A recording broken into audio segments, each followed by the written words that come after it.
حسد تقابل و موازنہ ہے، اور ہمیں تقابل کی تعلیم دی گئی ہے، ہمیں مقابلہ کرنے کی تربیت دی گئی ہے، ہمیشہ مقابلہ کرنے کی۔ کسی شخص کے پاس بہتر مکان ہے، کسی شخص کا جسم خوبصورت ہے، کسی شخص کے پاس زیادہ دولت ہے، کوئی شخص زیادہ کرشماتی شخصیت کا مالک ہے۔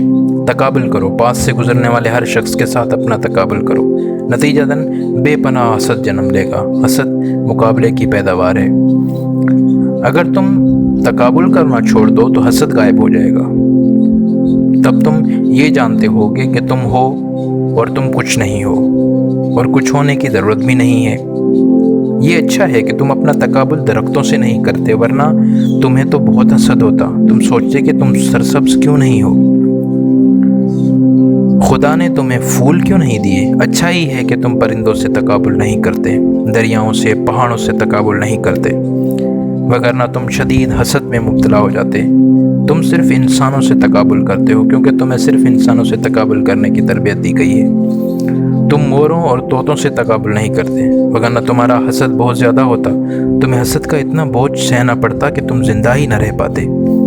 مقابلہ کرنا ایک نہایت اہم کانا رجحان ہے، کیونکہ ہر فرد یکتا اور ناقابل موازنہ ہے۔ اگر تم یہ بات سمجھ جاؤ گے تو حسد غائب ہو جائے گا۔ ہر ایک یکتا اور ناقابل موازنہ ہے۔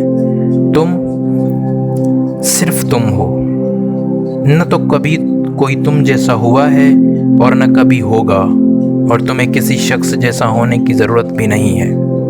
خدا صرف اوریجنلز تخلیق کرتا ہے، وہ کاربن کاپیوں پر یقین نہیں رکھتا۔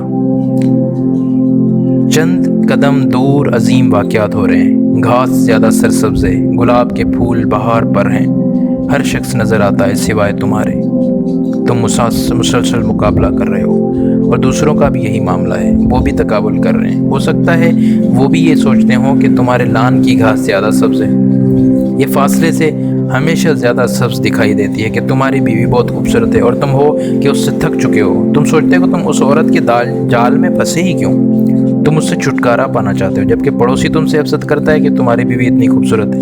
ہو سکتا ہے تم اس سے حسد کرتے ہو۔ ہر شخص ایک دوسرے سے حسد کرتا ہے۔ حسد کے ذریعے ہم نے ایسی جہنم بنا لی ہوئی ہے، حسد کی وجہ سے ہم اتنے پست ہو چکے۔ نقصانات کا جائزہ لے رہا تھا، اس کے ایک پڑوسی نے پوچھا کہ تمہارے سارے فصل سیلاب کا پانی بہا لے گیا؟ بوڑھے کسان نے کہا ہاں، اور پوچھا تھامسن کے فصل کا کیا ہوا؟ پڑوسی نے بتایا وہ بھی گئے۔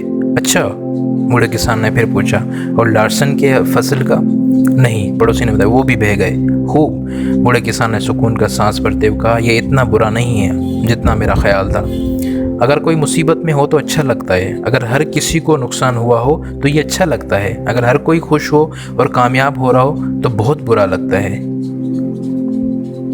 اور سوال یہ ہے کہ دوسرے کا خیال تمہارے ذہن میں آتا ہی کیوں ہے؟ اس کی وجہ یہ ہے کہ تمہیں درست طور پر نشوونما پانے ہی نہیں دیا گیا، تمہاری ہستی کے گلابوں کو کھلنے ہی نہیں دیا گیا، اس لیے تم اندر سے خود کو کھوکھلا محسوس کرتے ہو، جبکہ تم ہر شخص کا صرف ظاہر دیکھتے ہو۔ اس کی وجہ یہ ہے کہ صرف ظاہر ہی کو دیکھا جا سکتا ہے۔ تم اپنے اندر سے واقف ہو، جبکہ دوسرے کے ظاہر سے اس سے حسد جنم لیتا ہے۔ وہ بھی تمہارے ظاہر سے اور اپنے اندر سے واقف ہیں، اس سے حسد جنم لیتا ہے۔ کوئی شخص بھی تو تمہارے اندر سے واقف نہیں ہے، تم ہی جانتے ہو کہ تم کیا ہو، بے قدر و قیمت ہو۔ تم سمجھتے ہو کہ تم کچھ بھی نہیں ہو، جبکہ دوسرے باہر سے ہنستے ہوئے نظر آتے ہیں۔ ان کی ہنسی جھوٹی ہو سکتی ہے، لیکن تم اس بات سے کیسے آگاہ ہو سکتے ہو؟ تم سوچتے ہو کہ شاید ان کے دل بھی مسکرا رہے ہیں۔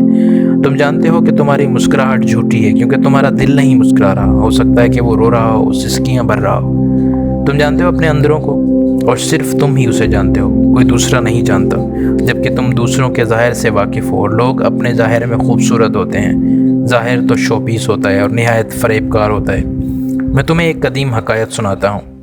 ایک آدمی اپنے دکھوں سے بہت تنگ تھا، وہ روز بھگوان سے التجا کرتا کہ وہ اس پر رحم کرے، آخر اس نے اسی کو اتنے سارے دکھ کیوں دیے؟ ایک روز اس نے شدید مایوسی میں بھگوان سے التجا کی کہ وہ اسے کسی کے بھی دکھ دے دے اور اس کے دکھ واپس لے لے۔ دراصل اسے ہر شخص بظاہر خوش نظر آتا تھا، اس لیے اس کا خیال تھا کہ صرف اسی کو اتنے دکھ دیے ہیں، کسی اور کو نہیں۔ جس روز اس نے بھگوان سے یہ دعا مانگی، اس رات اس نے ایک خواب دیکھا۔ اس نے دیکھا کہ بھگوان نے اعلان کروایا کہ سب لوگ اپنے اپنے دکھ تھیلوں میں بھریں اور بڑے مندر کے دیوار کے پاس رکھ دیں۔ سب لوگوں نے ایسا ہی کیا۔ اس کے بعد بھگوان نے کہا اب ہر شخص اپنی مرضی سے کوئی بھی تھیلا اٹھا لے۔ حیرت کی بات یہ تھی کہ اپنے دکھوں سے تنگ آیا ہوا شخص تیزی سے بھاگ کر آگے بڑھا اور اپنے ہی تھیلے کو اٹھا لیا۔ اسے ڈر تھا کہ کوئی دوسرا اس کا تھیلا نہ اٹھا لے، تاہم وہ یہ دیکھ کر مزید حیران ہوا کہ کسی نے بھی کسی دوسرے کا تھیلا نہیں اٹھایا اور ہر شخص اپنے ہی تھیلے کو دوبارہ اٹھا کر خوش ہو رہا تھا۔ ایسا کیوں تھا؟